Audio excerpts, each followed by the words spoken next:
Today on Sports Central, we go over our next team projection of this offseason, and it's going to be over the Virginia Tech Hokies, a team that went 5-6 overall in the 2020 season. Not a bad year for Virginia Tech, especially considering how young of a team this was in 2020.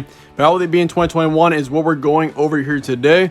We're also going to go over a few players this team will be losing, who may be returning, and also looking at their schedule for the first time this offseason, starting out with the previous 6 games for Virginia Tech. And this team was 5-6 last season, which is not a terrible record, especially considering the circumstances, but this team did lose 4 games out of their last 6. So this team was not quite as good in the last 6 games in comparison to their first 5, as they were 3-2 to start the season, then 2-4 at the end. But otherwise, this team did beat Louisville 42-35. They lost to Liberty, which was a terrible loss, 35-38. Lost by 1 to Miami, which that is a brutal loss, only by 1 to a pretty good Miami team. 24-25 was the score there.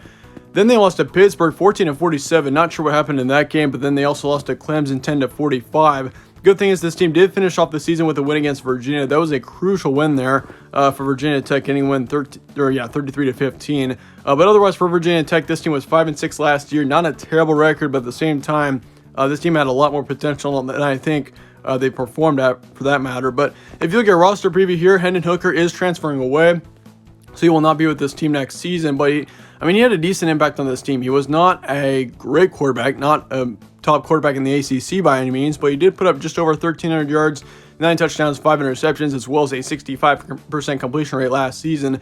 He also had over 600 yards of rushing, which that's really the stat that is huge for Hendon Hooker. He's not much of a passer, he's a decent passer, put up a 65% completion rate as well, but he was definitely more of a rushing quarterback last season, putting up over 600 yards of rushing with 9 touchdowns, and that's going to be the thing that I think Virginia Tech is going to miss most. But if you look at Braxton Burmeister, he's more than likely going to take over the quarterback position next season. He put up just right around 700 yards of passing with 2 touchdowns, 1 interception, and a 57% completion rate, which those stats are not excellent, but I think that's going to be good enough for Virginia Tech to make it to a bowl game next season.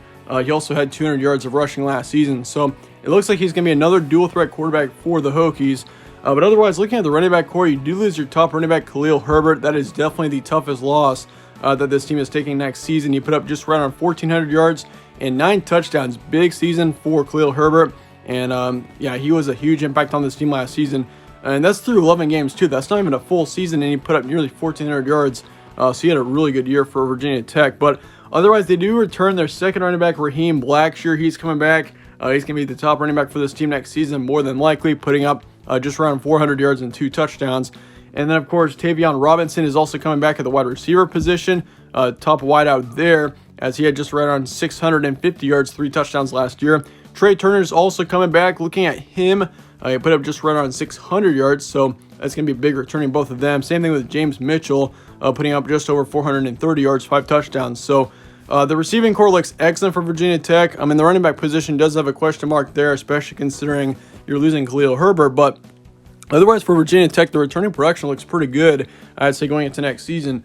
You do lose your left tackle, Darisaw. That's your top offensive lineman. You're losing 2 defensive linemen, then 1 linebacker, 2 in the secondary as well. So this defense is losing 5 starters, which is a pretty moderate amount, which is something you got to watch out for there. So return production looks good. I wouldn't say it looks great, but it looks good though for Virginia Tech, and it's good enough for this team to make it to a bowl game next season. But it just depends on how they do at the start of the season as well. Like this team, if they don't have much momentum at the start of the season, don't expect them to get very far as qualify for a bowl game is concerned. But looking at your schedule for next season, you start off the season with a brutal game against North Carolina. The Tar Heels are going to be an excellent team next season, probably a top team in the conference. Middle Tennessee will probably be a win. West Virginia on the road then on the 18th.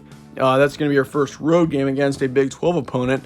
And then you got Richmond, of course, on the 25th. So you got 2 guaranteed wins pretty much there in the first month with Middle Tennessee and Richmond. You got Notre Dame then you got them at home. So you got 2 pretty tough non-conference games there. You got Pittsburgh, Syracuse, then that follow that.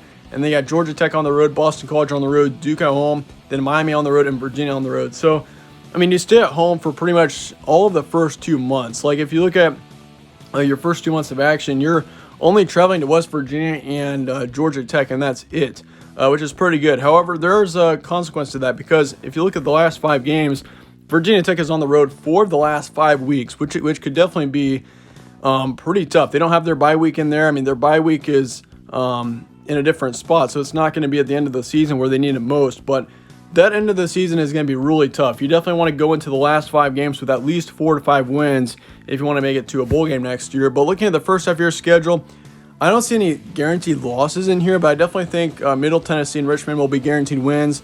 I'm going to keep the rest of the games as close ones, though. I do think Pittsburgh is a winnable game for sure. Virginia Tech did have some troubles with them last season, but otherwise, I'd say this team definitely has got potential to have 3 or 4 wins by the time we hit mid-season. But looking at the second half of your schedule, of course, you got Syracuse. That's going to be a win. Georgia Tech, Boston College will both be pretty close. I'd say Duke as well is going to be a win. So I'm giving you 4 guaranteed wins. And really, if you look at it here, the road games are definitely going to be the toughest thing, I'd say, for Virginia Tech this season. Good thing is you don't have to play Clemson, so that's definitely a big positive about your schedule here. However, you do have to play North Carolina and Miami, both teams of which I expect to be really good next season. So it is good, though, that you get to play North Carolina at the start of the season and Miami at the end of the season, so you do get a bit of a break between both of those games. But you also got to play Notre Dame, too, so it pretty much cancels that out. But this team does have a pretty tough schedule otherwise. But I do think Virginia Tech definitely has got a chance to make it to a bowl game next season. I'm actually saying the projection, this may be a little bit higher than I think you guys would probably expect me to go with this team, but I'm going to say 8-4 for the projection for Virginia Tech. This team's got potential. I do see quite a bit of potential with this team, especially if Braxton Burmeister can improve over the course of this offseason and come out playing pretty well. He's a dual threat quarterback, so that's definitely something to watch out for there. But Virginia, I just feel like this team has got, they've had so much potential over the past couple of seasons. Like last year, this team should have been a winning team. This team should have gotten up to 7 or 8 wins. They just could not capitalize on their potential. And really for Virginia Tech, it's only a matter of time until this team has a really good season. But your ceiling's going to be 10-2, so that's basically the top of where you could be.